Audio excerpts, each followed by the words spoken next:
उत्तराखंड सरकार कान खोल कर सुन लो, आप तो 2 दिन के मेहमान नहीं हो, 2 दिन नहीं झेल पाने क्या? अगर किसी और ब्रांच में हो, और अगर फिर किसानों की तरह पांच भर का आपने देखा तो आपका इलाज वही करेंगे जो दिल्ली का इलाज करा। इसकी हिम्मत है कि 20 गांवों में किसान की जमीन छीन लगा। जिस जमीन पर 70 साल से किसान खेती करता है, उस जमीन की हिम्मत है कि कोई छीन लगा। आपके जितने रास्ते उत्तर प्रदेश से गुजरते हैं, जितने रास्ते उत्तर प्रदेश की जमीन से गुजरते हैं, एक भी आदमी नीचे नहीं आएगा। ये कुछ नहीं है सरकारें, ये एमएसपी पे कानून भी बनाएंगे, ये 3 बिल भी वापसी लेंगे।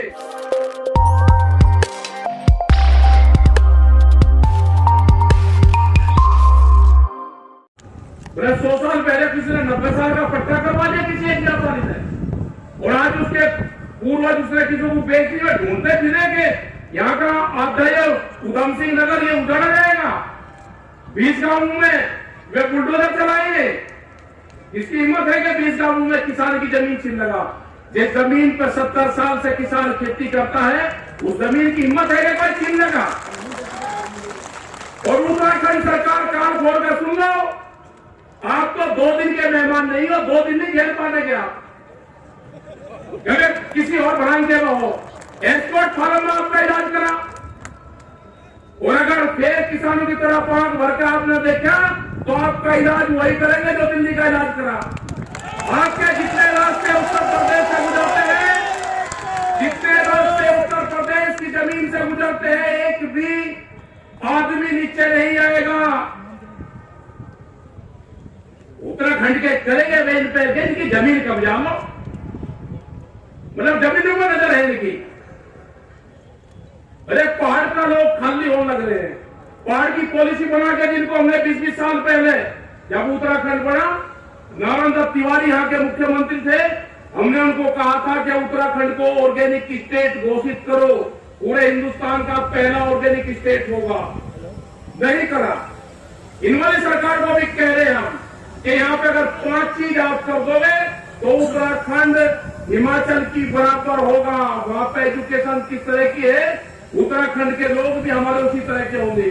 सबसे पहला करना पड़ेगा पहाड़ को, जो पहाड़ पर लोग रहते हैं, विलेज टूरिज्म पॉलिसी, गांव को टूरिज्म पॉलिसी से जोड़ना पड़ेगा। ये हिमाचल की पॉलिसी है, वहां से अधिकारी गए थे, सीखा है, उस पर काम करना पड़ेगा।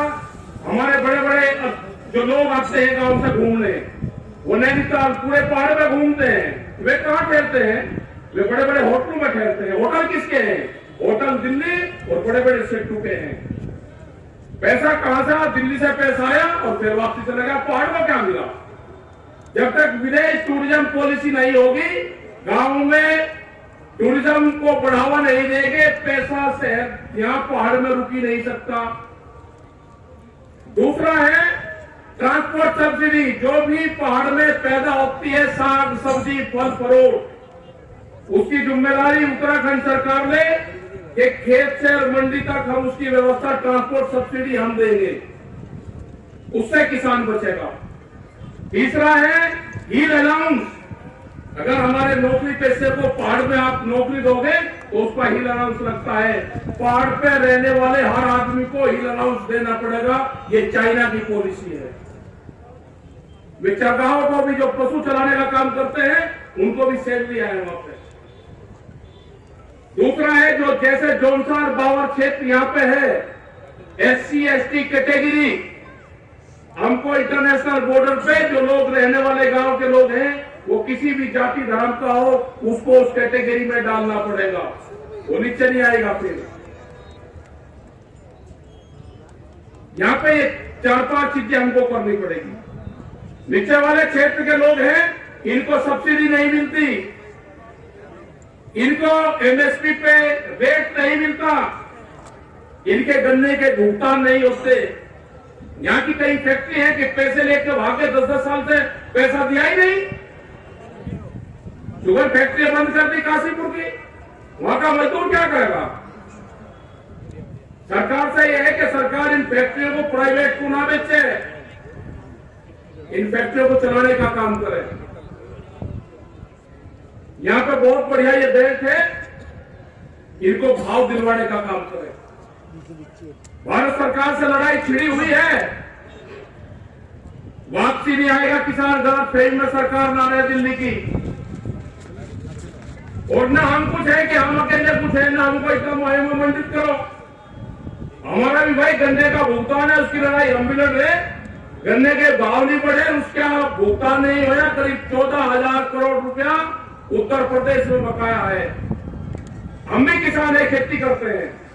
अभी क्या हो कि कटाई शुरू होगी, 2 चीज सबसे बढ़िया काम करता हूं उसमें, मशीन पे मूठ रखने और भूसी गठड़ी भीतर मकान में खोलने का। 2 काम मेरे फेवरेट है पिछले 25 साल से, दोनों काम करता हूं। मोटा कपड़ा पहनकर जब आप गर्मी में, जितनी तपती हुई गर्मी होगी, 44 डिग्री टेम्परेचर होगा, जितनी धूप होगी, लान भूसा उतना ही बढ़िया बढ़ता है। ये जानकारी सबको होगी। जो मेरे नौजवान साथी हैं, अगर जमीन बचानी है तो आपको अपने खेत की मिट्टी से अपने बॉडी को टच करना पड़ेगा। अपने खेत में जाओ, नंगे पैर चलो। अभी मौसम गर्म नहीं है ना ठंडा है। अपने खेत में अपने शरीर पे अपनी मिट्टी लगाओ। जब आपकी मिट्टी आपके खेत से टच हो जाएगी, आपके शरीर से टच हो जाएगी, तो आपका उससे लगाव हो जाएगा। आपका बॉडी कॉन्टेक्ट उस जमीन से हो जाएगा, बॉडी टच हो जाएगा आपका उससे। आप उसकी लड़ाई लड़ोगे। ये खास करके नौजवानों के लिए है। अगर आंदोलन में जाना है तो अपनी मिट्टी लेकर जाओ वहां पे। हो सकता है कि जब आप आंदोलन में होंगे, आपका घर आपसे याद आ जाए। आप उस मिट्टी को हाथ में उठाकर देख लेना, आपका फार्म हाउस उसी में ही दिखाई देगा। जरा प्यार से उठा तो लेना उसको। इनसे घबराना नहीं, ये कुछ नहीं है सरकारें। ये एमएसपी पे कानून भी बनाएंगे, ये 3 बिल भी वापसी लेंगे। हमने बार बार कहा है कि जो और इशू होंगे उस पर कमेटी बात करेगी। हमारे 40 लोग कमेटी में है, पूरे देश के किसान ने विश्वास किया है उन पे। कोई भी कड़ी कमजोर नहीं है उनकी। एक आदमी को सरकार ने टच करके देख लिया, कुर्बानी उनको भी देनी पड़ेगी अपनी। उन पे भी नोटिस आएंगे, उनकी जमीनें कुड़क होंगी, उनके परिवार रिश्तेदारों पे छापे लगेंगे। कोई नहीं टूटने का। हमने बार बार कहा है कि हमारे पंच भी वही रहेंगे और हमारा पंच भी सिंगू बॉर्डर रहेगा। सारे का सारे वही रहेंगे। ये सरकार आपको लड़ाने का काम करेगी। पिछले 15 दिन से सरकार चुप है बिल्कुल। कोई न कोई नया प्लान लेकर आएगी। अभी उन्होंने कहा कि पंजाब का आंदोलन है, हरियाणा का बताया, फिर सिखों का आंदोलन बताया,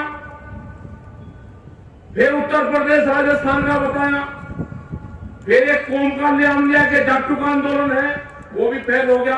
अब कोई ना कोई जरूर डालेगी, शांत नहीं बैठेगी। बहुत खतरनाक सरकार है, फिर मानतेगी आपको। तो इनसे बचना है आपको, इनसे।